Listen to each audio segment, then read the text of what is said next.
नमस्कार, मी पल्लवी. आज तुमच्यासोबत एक झटपट अशी टिफिनसाठी रेसिपी आणि छोटासा मिनी ब्लॉग्स रुटीनचा शेअर केलेला आहे. आता आमचं मराठी लोकांचं एकच रुटीन असतं, सकाळी सकाळी मुलांचा टिफिन बनवायचा आणि दिवसभराची कामं झटपट कशी होतील ते पाहायचं. आता लहान मुलं घरात असले की त्यांना बघत बघत ही कामं करायची असतात. तर चला मग आज माझा डेली रुटीन तुमच्यासोबत शेअर केलेला आहे.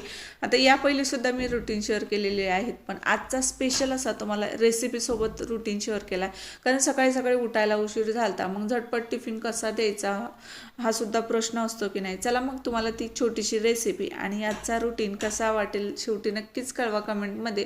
आणि व्हिडिओ आवडल्यास मात्र लाईक करायला विसरू नका. पण त्या अगोदर हा मिनी ब्लॉग्स आहे रुटीनचा, त्यामुळे शेवटपर्यंत नक्कीच बघा.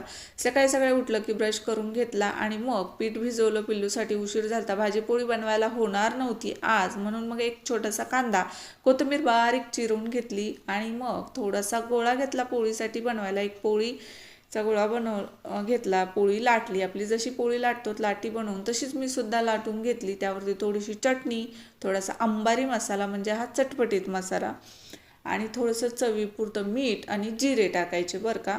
आणि मग आपण चिरलेला बारीक कांदा आणि कोथिंबीर हे टाकायचं, छान मिक्स करायचं आणि या पोळीवरती पसरवून घ्यायचं. आता तुमच्या मुलं जर कांदा खातच नसतील तर तुम्ही तो स्किप करा, पण जर खात असतील तर मग नक्कीच टाका, कारण यानं चव मस्त लागते बरं का. आता हे छान तेल टाकून मिक्स केलं आणि पोळीवरती पसरून घेतलं. आता तुम्हाला जसा लाटता येईल तसा वाकडा तिकडा कसा तरी लाटा, चवीला सारखाच लागतो असं काही नाही. आता मला जसा जमेल तसा मी हा लाटून घेतला. आता बऱ्याच लोकांना हा लच्छा पराठा म्हणतात. आता कुठलाही पराठा असो, पण चला टिफिनचं काम भागलं हे एवढा प्रश्न होता आणि त्याला एवढा आवडला ना हा पराठा. मला तर वाटलं आज त्याला भाजी पोळी लागतेच, म्हणजे दुसरं काही खात नाही, आज तो टिफिन खातो की नाही हा मला प्रश्न पडला होता. पण त्यानं एवढा आवडीनं खाल्ला ना हा पराठा. आणि तसंही त्याला दह्याबरोबर पोळी द्या, पराठा द्या, कुठलाही पराठा असो, कोणत्याही प्रकारचा, बटाटा असो, आलू पराठा असो, पालक पराठा असो, तो आवडीने खातो. चला मग हा पराठा मी कसा तरी लाटून घेतला. तर चला आपला हा पराठा झटपट असा तयार होतो. तुम्ही सुद्धा एखाद्या वेळेस टिफिनला उशीर झाला तर मग असा पराठा बनवून द्या दह्याबरोबर, किंवा तुम्ही केचप देत असाल मुलांना तर केचप बरोबर द्या. मुलं खूप आवडीने खातात बरं का, छान लागतो. आणि मग शेवटी काय केलं, मी खवा होता थोडासा फ्रीजमध्ये गुलाबजामुनसाठी आणलेला, मग शिल्लक ठेवला होता बरं का. मी पोळीसाठी ठेवला होता, त्यामध्ये थोडीशी बारीक साखर मिक्स केली आणि मग ती मस्त अशी पुरण जसं भरतो तशी पोळीत भरली आणि त्याला नाश्त्यासाठी हा पराठा बनवला, गोड पराठा. तसंही तो सकाळी सकाळी काही खात नाही, पण मी बिस्किट द्यायचे टाळते शक्यतो. 4-5 बदाम, एखादा अंजीर किंवा मनुके असं देत असते. पण आज त्याला पराठा दिला मी गोड, कारण एकच पराठा बनवला होता, म्हटलं खातो की नाही. आणि मग त्याला जर नाही आवडलं तर म्हटलं खाऊन गेला म्हणजे टेन्शन नाही. त्यामुळे मग मी असा हा गोड खव्याचा पराठा बनवला. त्याला हा खूप आवडतो बरं का, त्यासाठी मग मी तो सुद्धा बनवला. चला मग त्याच्यासाठी लच्छा पराठा टिफिनला बनवला, त्याबरोबर दही दिलं. चला मग झटपट असा 5 ते 10 मिनिटामध्ये हा टिफिन तयार होतो बरं का. तुम्ही एकदा नक्की रेसिपी ट्राय करा. त्यानंतर खव्याची पोळीसुद्धा एकदा करून बघा, मुलं खूप आवडीने खातात. आता बरेच लोक पेड्याची पोळी बनवतात, पण पेड्यापेक्षा असं डायरेक्ट ओला खवा असतो ना आपला कच्चा, त्या खव्यामध्ये बारीक साखर मिक्स करायची आणि मस्त आपण पुरण जसं भरतो तसं भरायचं आणि छान लाटून घ्यायचं. बिलकुल फुटली नाही आणि तुपाने त्याला खरपूस भाजायचं. चला मग चहा बनवला. चहाबरोबर त्याच्या पप्पाला तुपामध्ये भाजलेली पोळी दिली, त्याला खव्याची पोळी दिली, दूध आणि खव्याची पोळी आणि त्याचा टिफिन, असं तिन्ही झटपट तयार झालं होतं. चला मग चहाबरोबर त्यांनी दोघांनी सुद्धा नाश्ता केला. मी मात्र चहा नुसताच घेतला आणि शेवटी मग मी सुद्धा नाश्ता केला बरं का, असाच लच्छा पराठ्याचा. म्हटलं चला त्याला दिले, आपण सुद्धा खाऊन बघूयात कसं लागतं ते. या पहिले मी खूप वेळेस खाल्लं, पण बरेच दिवस झालते ही चव विसरून गेलते, म्हणून परत आज बनवला. कारण आज स्वयंपाकाला उशीर होणार होता, कारण भाजी सकाळी सकाळी बनवली तरच जेवण होतं, नाहीतर मग परत पिल्लूला सांभाळत आणि बाकीच्या कामाच्या नादात जेवण राहून जातं भाजीमुळे. त्यामुळं मग म्हटलं उशीर होणार आहे, आपण सुद्धा एक पराठा खाऊन घ्यावं. त्यानंतर मी सुद्धा त्याच पद्धतीने पराठा बनवायला घेतला, पण थोडासा वेगळ्या पद्धतीने, कारण कट मारून घेतलं. म्हटलं चला अजून जास्त त्याला लच्छे पडतील, म्हणून मग मी अशा पद्धतीचा ट्राय केला. पण काही फरक नाही, सारखाच बनतो, एवढं काही नाही, फक्त चवीला सुद्धा सारखाच लागतो. फक्त थोडंसं कसं चिरा दिल्या आणि मग तशाच पद्धतीने बनवला. चला मग तुम्ही एकदा ही रेसिपी ट्राय करायला विसरू नका. मग आजचा हा टिफिन रेसिपी तुम्हाला कशी वाटली झटपट, तुम्ही असा लच्छा पराठा मुलांसाठी बनवतात की नाही ते मला नक्की कमेंटमध्ये सांगा.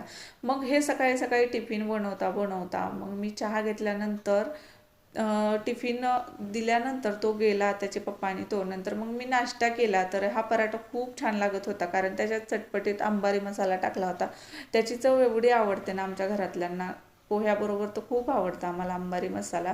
पोहे किंवा असं काहीतरी नाश्ता करत असते. मग चला मी खाऊन घेतला, बाकीचे कामं मग पिल्लू खेळत खेळत करून घ्यायची होती. मग जर राहिले शिल्लक तर मग ती झोपल्यानंतर करत असते. तर मग सगळ्यात अगोदर किचन आवरायला घेतलं बरं का. तो शाळेत गेला की मी सगळ्यात अगोदर स्वयंपाक झालेला असतो किचन आवरायला घेते. किचन आवरत आवरत एखाद्या वेळेस तिचा खाऊसुद्धा बनवून खाऊ घालत असते, ती रडत असेल मध्येच तर. पण ती खेळत होती, म्हटलं भांडी आणि किचन आवरून घ्यायचं. पण आता तिचे पप्पा मध्येच मग भाजीपाला घेऊन आले. म्हटलं चला अगोदर भाजी गॅलरीत ठेवून द्यावी, ती खेळती तोपर्यंत किचनच आवरायचं होतं. पण तिला गडबड झाली, पप्पाच्या गाडीचा आवाज आला. सॉरी, गाडीचा आवाज येत नाही कारण ती चार्जिंगवरली आहे. तिला गेटचा आवाज आला होता म्हणून ती पटकन पाहायला गेली की पप्पा आले. आता तिला असं रोज तिचा दादा आणि पप्पा स्कूलला नेऊन सोडायला लागले की तिला पाहायचं असतं, बाय बाय करायचं असतं. तिला एवढं मस्त वाटतं ना की माझे पप्पा मला दिसत आहेत. चला मग ती खेळत होती, तिकडे गुंतलेली होती तोपर्यंत मग मी भांडी घासून घेतली. आता भांडे जरी झाले का मग किचनला कपडा कसा ते नंतर झोपल्यावर देता येतो, पण भांडे जर अगोदर झाले की ती झोपल्यानंतर भांड्याचा आवाजानं ती उठत नाही, म्हणून मी शक्यतो भांडे घासून घेत असते. तुमच्या घरामध्ये असं लहान बाळ आहे का आणि तुम्ही कशा पद्धतीने कामं आवरता नक्की कमेंटमध्ये कळवा. तर माझं हे असं रोजचंच रुटीन असतं. मला वाटतं ती जोपर्यंत खेळते तोपर्यंत होईल तेवढे कामं करून घ्यायचे. आज ती सकाळी सकाळी लवकर उठलेली होती, पण आज फ्रेश असं मूड होता तिचा, म्हणून मस्त खेळत खेळत तिनं बरंच कामं करू दिली. रोज कसं ती थोडा वेळ खेळली की रडायला लागते, मग मध्येच तिला खाऊ बनवून खाऊ घातला की ती झोप येते. एखाद्या वेळेस आंघोळसुद्धा राहते, ती आंघोळसुद्धा घालायच्या अगोदरच रडत असते, म्हणून मग मी रडायला लागले की झोपी घालत असते. पण आज तिने खूप काम करू दिलं आणि मग काय, मी शेवटी बेडरूम आवरून घेतली, हॉलसुद्धा स्वच्छ करून घेतला आणि मग कपडे गोळा करून असे धुवायला आणून टाकले बाहेर. झाडून काढून घेतलं, पण फरशी बाकी होती. फरशी मी ती झोपी गेल्यानंतर पुसून घेतली. आता एखाद दुसरं काम राहिलं की काही वाटत नाही, ती झोपल्यानंतर करून घेता येतं. आणि तसंही ती एखाद्या वेळेस 2-3 तास झोपते, मग ती झोपल्यावर आपले काम राहिलेले करूनसुद्धा थोडासा आराम होतो. नंतर तिचा दादा शाळेतून आल्यानंतर मग मला झोपता येत नाही. आता काम आवरून झाल्यावर थोडंसं आराम करायचा असेल तर याच वेळेत करावा लागतो, कारण मग ती सुद्धा उठते आणि तो सुद्धा येतो. मग त्याचं जेवण, त्याच्या पप्पाचं जेवण वगैरे असं बरंच परत कामं पडतात, म्हणून मग मी थोडा वेळ एखादा तास भेटला तर मी तेवढ्यात आराम करून घेते. आता बेडरूम झाडायची राहिली होती म्हणून केस विंचरून घेतले. आता हे माझं पहिल्यापासून एकच आहे की झाडून काढायच्या अगोदर केस विंचरून घ्यायचे, परत मग केस दिसले नाही पाहिजे घरात, हे असं मला पहिल्यापासून वाटतं. पण आज सकाळी सकाळी केस विंचरून झाले नाही उशिरा उठल्यामुळे, मग मी बेडरूम झाडायच्या अगोदर पण विंचरून घेतले, नंतर बेडरूम झाडली. आता दुपारी भाजी बनवायची राहिली होती, म्हणजे सकाळी भाजी बनवायची राहिली होती पण दुपारी जेवायला भाजी लागणार होती, म्हणून मग मी असे काम करत करत परत मग कढीसुद्धा बनवली. आता कढी बनवायला घेतली पण लसूणच विसरला मिक्सरच्या भांड्याला लावायला, मग परत मध्येच लसूण सोलून घेतला, पटकन असं कढीचं वाटण फिरवून घेतलं आणि कढीला झटपट अशी फोडणी दिली. आता आमच्या इकडे हिरवी मिरची, लसूण, जिरे आणि कोथिंबीर असं एवढंच मिरचीला घातलं जातं. तुमच्याकडे कढी कशी बनवतात नक्की कमेंटमध्ये कळवा. आणि माझ्या कढीची रेसिपी तुम्हाला कशी वाटली नक्की सांगा, काही कमी जास्त असेल ते सुद्धा सांगा. थोडीशी हळद टाकायची आणि असं छान 1 चमचा बेसन पीठ टाकायचं आणि बॅटर छान मिक्स करायचं, त्यामध्येच वाटणसुद्धा टाकायचं. शेवटी फक्त कढीला फोडणी द्यायला आमच्याकडे तेल टाकतात, मोहरी जिरे टाकायचे असेल तर जिरे, कढीपत्ता आणि फोडणीमध्ये कोणी टाकतो कोथिंबीर, कोणी कोणी मी वाटणासुद्धा घातलं होतं. नंतर शेवटी फोडणीसुद्धा टाकली आणि मग तेल उडू नये म्हणून प्लेट ठेवली आहे, कारण गॅस एवढा घाण होतो ना चिकट झाल्यासारखा, त्यामुळे मी कुठली फोडणी असो ती जर उडणार असेल तर मग पटकन प्लेट ठेवते, म्हणजे कसं जी उडालेली फोडणी ती प्लेटवर बसते. मग झटपट अशी मस्त फोडणी दिली आहे आणि आवडीनुसार पाणी टाकलं. आता ही कढी उकळते तोपर्यंत मग तिला मी आंघोळ घालायचं ठरवलं, पण कढीचं कसं आहे ना उतू जाते पटकन, असं वरती एकदा आली की ती थांबतच नाही बिचारी, त्यामुळे मग कसं तिला अगोदर उकळी येऊ दिली आणि मग नंतरच तिला आंघोळ घालायला घेतली. चला मग झटपट अशी कढी तयार झालेली आहे. आमच्याकडची कढी तुम्हाला कशी वाटली नक्की सांगा. आणि आमचं हे मराठी लोकांचं लाईफस्टाईल असंच असतं, डेलीचं रुटीन, कामं आवरायची मुलांना बघत बघत. आता घरामध्ये कोणी यायला नसलं की असेच कामे करावी लागतात. तसंही मला कोणी घेतलेलं बाळाला आवडत नाही, मला माझ्याच पद्धतीने माझ्या मुलांना हँडल करायला आवडतं. मग चला पिल्लूची शेवटी आंघोळ घालून घेतली. आता आम्हाला कसं आंघोळ करताना रडायचं नसतं, पण जेव्हा अंग पुसायचं असतं तेव्हा आम्हाला एवढं रडू येतं ना, सगळा आंघोळीचा राग आता डोकं केस पुसता वेळेसच आम्हाला काढला जातो. मग कसं आम्ही पळून जातो बरं का. हां, केस पुसून झाले की दूर जाऊन बसायचं असतं आम्हाला, कारण मम्मीला सापडायचं नसतं. पण म्हटलं चला जाऊन बसली तोपर्यंत तिचा झोका जो आहे तो झटकून फटकून घेतला होता. पण त्यामध्ये तिचं अंथरूण टाकायचं राहिलं होतं, कारण ती सुसू करते झोपल्यानंतर. तसंही मी तिला पॅन्ट घातला होता, डायपरसारखा पॅन्ट नसतो का, तो पॅन्ट घातला होता, पण तो लिकीज आहे तरीसुद्धा मग म्हटलं चला जास्त कपडे ओले होत नाहीत, दुसरे एक चौघडी टाकत असते आणि हा पॅन्ट घालून देते. नंतर असं बाळून त्यात म्हणजे नाटीच्या कपड्यात तिला असं गुंडाळून घेते, म्हणजे कसं थोड्या वेळ बाळ जास्त झोपतं.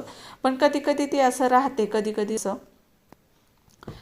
पण म्हटलं चला आता तिला छान कपड्यात गुंडाळून घेतलं. आता आंघोळ झाल्या झाल्या मी तिला कपडे अजून तरी घालत नाही. आता वर्ष होत आले तिला, झालंच आहे, याच महिन्यात तिचा बड्डे आहे, पण तरीसुद्धा मी तिला असंच बाळून त्यात गुंडाळून झाकून वगैरे टाकलं.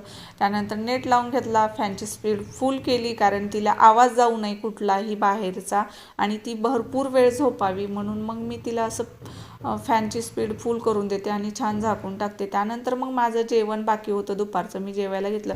आजच्या जेवणामध्ये कढी, पोळी आणि रात्रीची खीरसुद्धा होती, ती गरम करून घेतली. त्याबरोबर बडंगसुद्धा घेतला. मस्त जेवण केलं. ती उठायच्या अगोदरच माझं जेवणसुद्धा व्यवस्थित झालं आणि मग मी सगळं कामं तर आवरून झाली होती, नंतर आराम केला. तर चला आजचा हा छोटासा मिनी ब्लॉग्स, आमची मराठी लोकांची लाईफस्टाईल तुम्हाला कशी वाटली नक्कीच कमेंटमध्ये कळवा. व्हिडिओ आवडल्यास लाईक, शेअर आणि सबस्क्राईब करायला विसरू नका. असेच मिनी ब्लॉग्स बघत राहा. Bye bye.